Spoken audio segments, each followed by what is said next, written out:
কেউ কথা রাখেনি।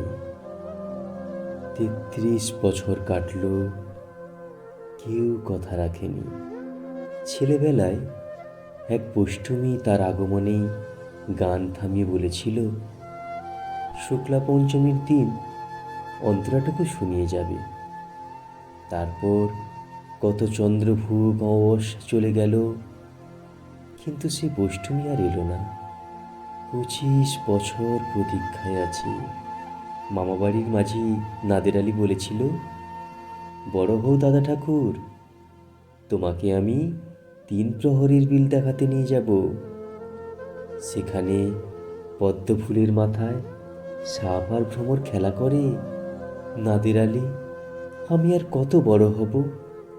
আমার মাথা এ ঘরের ছাদ ফুঁড়ে আকাশ স্পর্শ করলে তুমি আমায় 3 প্রহরের বিল দেখাবে? একটাও রয়েল গুলি কিনতে পারিনি কখনো।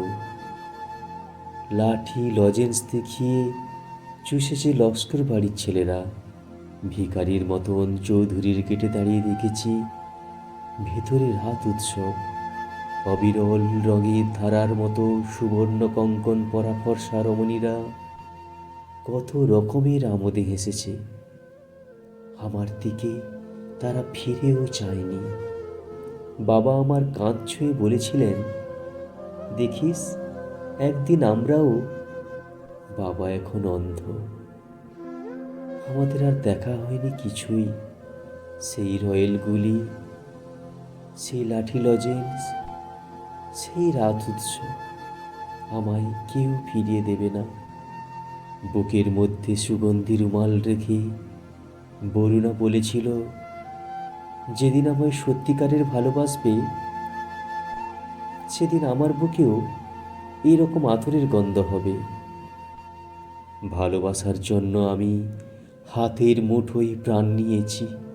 দুরন্ত ষাঁড়ের চোখে বেঁধেছি লাল কাপড়। বিশ্ব সংসার তন্ন তন্ন করে খুঁজে এনেছি 108টা নীল পদ্ম। তবু কথা রাখেনি বরুণা। এখন তার মুখে শুধুই মাংসের গন্ধ।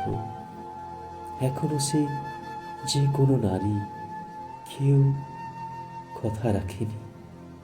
33 বছর কাটলো, কেউ কথা রাখে না।